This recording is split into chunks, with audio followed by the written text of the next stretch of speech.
Bonjour à tous et bienvenue sur La Papote Livresque.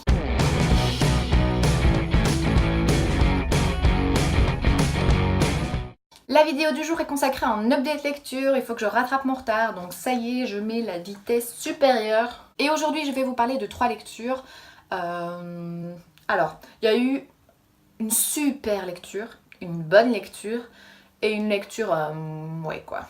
Je vais d'abord vous parler de Dans une coque de noix de Ian McEwan et c'est paru chez Gallimard dans leur collection du monde entier. Ensuite, je vous parlerai de Sauveur et Fils, la saison 1, écrit par Marie-Aude Muraille et paru à l'école des loisirs. Et je vous parlerai ensuite de Orage d'Estelle Tarot, paru aux éditions Tornada, que j'ai lu en e-book sur la liseuse. Allez, je commence tout de suite par la déception, c'est Dans une coque de noix de Ian McEwan. Alors, ce livre promettait pourtant monts et merveilles, si je peux dire ça comme ça. Je l'avais vu dans l'émission La Grande Librairie de François Bunel. Et vous savez que cet animateur télé, je sais qu'il fait pas l'unanimité, mais moi en tout cas, il me donne toujours envie d'acheter les bouquins. C'est surtout, je pense, le débat qu'il crée avec les écrivains qui me donne toujours envie d'acheter ce qui se présente à l'émission. Et quand celui-ci était passé, ma foi, j'ai vachement accroché au résumé, quoi. Le narrateur est en fait un fœtus qui entend tout ce qui se passe autour de lui et qui veut empêcher le meurtre de son père. La mère ne veut plus du père, s'est mise avec le frère du père et décide de tuer le père avec le frère du père. Quand on me sort ce genre de résumé, moi perso, je m'attends à du suspense, de la planification, vous voyez, du page-turner quoi. Mais pas du tout. Déjà, j'ai été un peu déconcertée par ce fœtus qui pense tout seul, mais qui a des réflexions d'une complexité incroyable, alors que c'est juste un fœtus, quoi. Je veux dire, tous les concepts qu'il explique, qu'il défend, ça parle de politique, d'écologie, de terrorisme, enfin...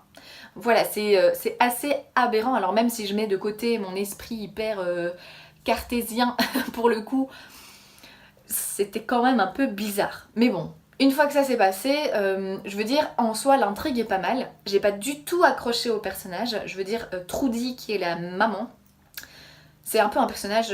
Enfin, moi, quand j'ai lu ça, enfin, je veux dire, ma grossesse remonte pas à tant de temps que ça, hein, voilà. Eh bien, je dois vous dire que Trudy, qui boit du vin à l'apéro, qui se tape des cuites alors qu'elle est enceinte, qui vit dans une baraque complètement dégueulasse, je sais pas, j'ai eu du mal. Et en même temps, elle écoute des podcasts sur l'écologie, quoi. J'ai trouvé que ça manquait un peu de cohérence envers les personnages et voilà, j'ai eu un peu de mal. Alors il y a des petits moments un peu malsains, un peu pas terribles, c'est une ambiance particulière. J'ai pas accroché. En fait, toutes ces réflexions qu'a le fœtus, enfin c'est un peu les réflexions, je pense, personnelles de l'auteur, ça casse complètement le rythme. Vous savez, progressivement, on en apprend un peu plus et puis paf, un podcast sur la fonte des glaciers. Je sais pas, j'invente, mais c'est assez... Ouais, ça casse tout le rythme et c'est ça qui est dommage en fait. Le gros point positif du bouquin, c'est quand même l'écriture. C'est vrai que Ian McEwan, même si encore une fois ça reste une traduction, je pense que le style est... enfin, je trouve le style très très beau, très très construit, raffiné. C'est une très belle plume, on est d'accord avec ça. C'est très joli, il y a des réflexions auxquelles j'ai complètement adhéré, d'autres pas du tout. Ouais, ça reste en dessous pour moi, donc je sais plus la note que je lui ai mise sur le blog. Voilà, ça c'est un peu l'ovni de ma bibliothèque. C'est bizarre comme lecture. Je pense que je vais m'en séparer de celui-là parce que voilà, concrètement, il m'a pas séduite et ça me saoule parce que j'ai quand même claqué 20 boules pour ce truc. Concernant le lien avec Hamlet, on dit souvent, enfin il est même mis derrière d'ailleurs, que c'est un peu une revisite de Hamlet de William Shakespeare. J'en sais rien, j'ai jamais lu Hamlet, je peux pas vous le dire, je serais incapable de vous faire la comparaison. Si vous l'avez lu, dites-le moi, ça pourrait être sympa d'en discuter en commentaire. Voilà la déception de cette update lecture. Ian McEwan dans une coque de noix. Non. On passe ensuite à cette petite merveille de la littérature jeunesse, Sauveur et Fils, la saison 1, écrit par Marie-Aude Muraille à l'école des loisirs. Je pense que vous devez vivre au fond d'une grotte, au fin fond de l'Alaska, emmitouflé sous 20 000 couches de couverture, si vous n'avez jamais vu cette couverture en magasin.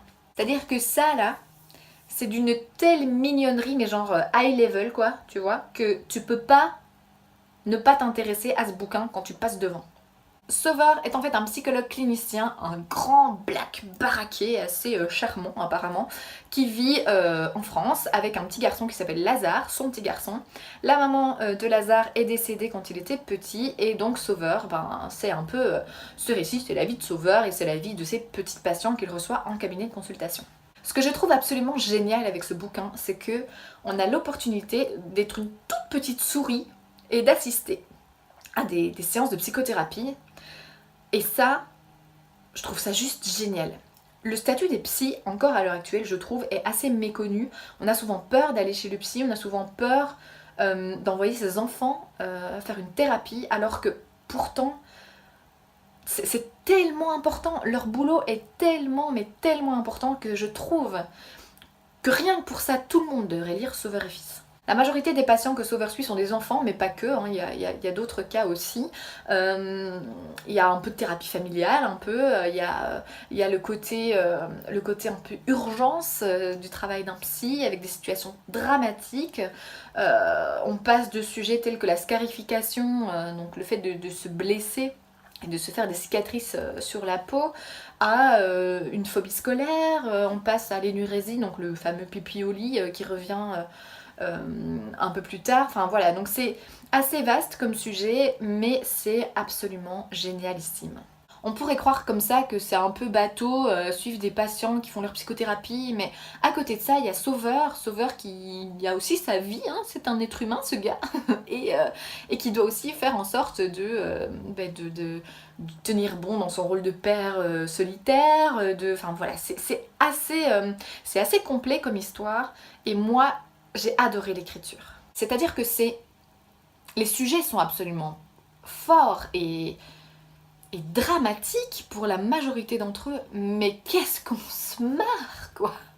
C'est affolant, je sais pas comment il fait, mais j'ai rigolé, j'ai pleuré, c'était beau, c'était magnifique. D'ailleurs là en ce moment même, je suis en train de lire le 2e tome. En plus, ce livre, je l'ai lu en lecture commune avec Lilian de la chaîne The Book of Lilian, ce qui n'a fait qu'en fait enrichir cette expérience de lecture parce que donc moi j'ai 27 ans, je suis logopède, je connais cette facette un peu paramédicale, mais Lilian lui par exemple, je pense qu'il en avait aucune idée, et en plus Lilian, excuse-moi Lilian si je me trompe, mais je pense que tu as 15 ans, si mes souvenirs sont bons, tu as eu 15 ans ou 16 ans, je sais plus, 15 je crois.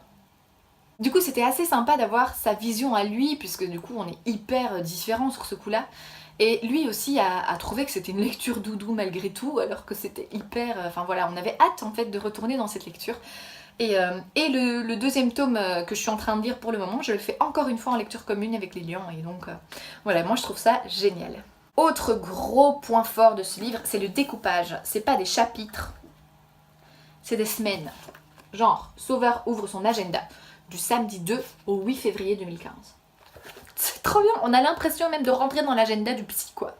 Big up pour le personnage de Gabin. Alors quand vous lirez ce livre et que vous tomberez sur le personnage de Gabin, c'est mon crush.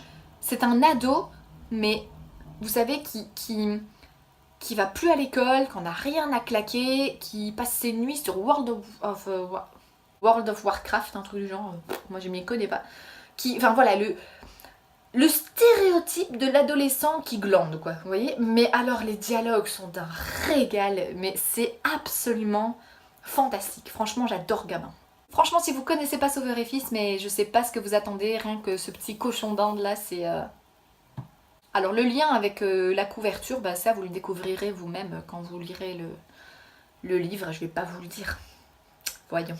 Gros kiff, super série, c'est une série que je pensais être en 3 tomes, mais apparemment il y en aura 4, donc voilà, je suis aux anges. Et je termine donc avec Orage de Estelle Tarot, paru aux éditions Tornada. C'est un livre en e-book qui m'a été envoyé par les éditions. En fait j'ai craqué quand j'ai dit oui, j'ai accepté tout simplement quand j'ai lu le résumé.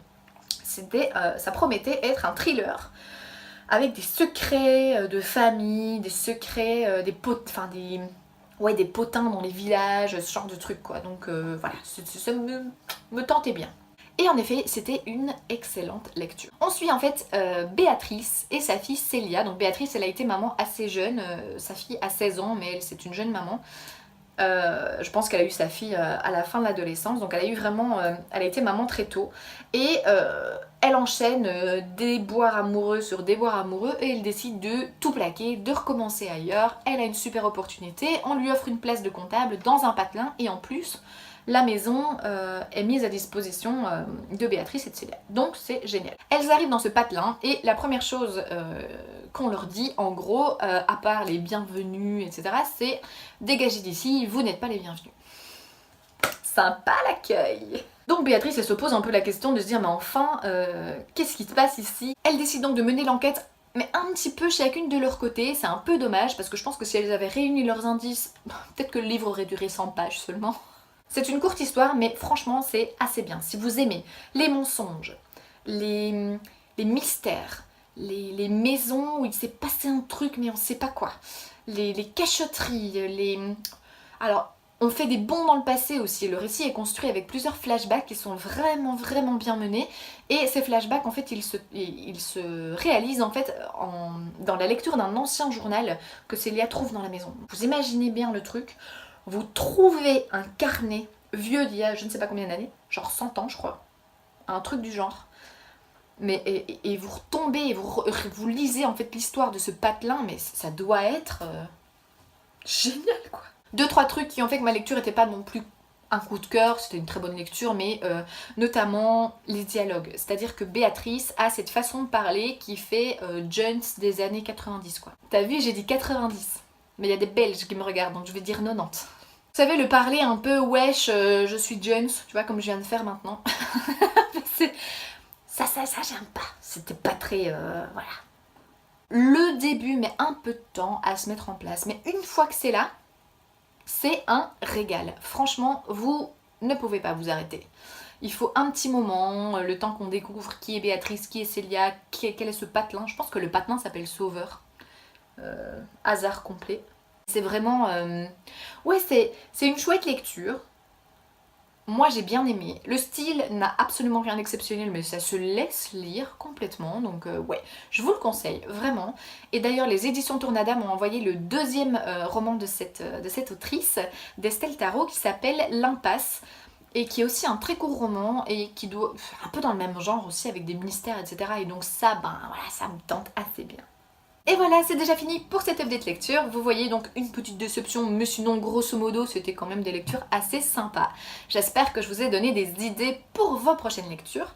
Sauveur et Fils, c'est ce qu'il faut retenir de cette update. Genre, vous avez jamais lu, mais allez-y, je sais pas ce que vous attendez quoi. Sur ce, je vous souhaite d'excellentes lectures et je vous dis à bientôt pour une prochaine vidéo. Salut les gens!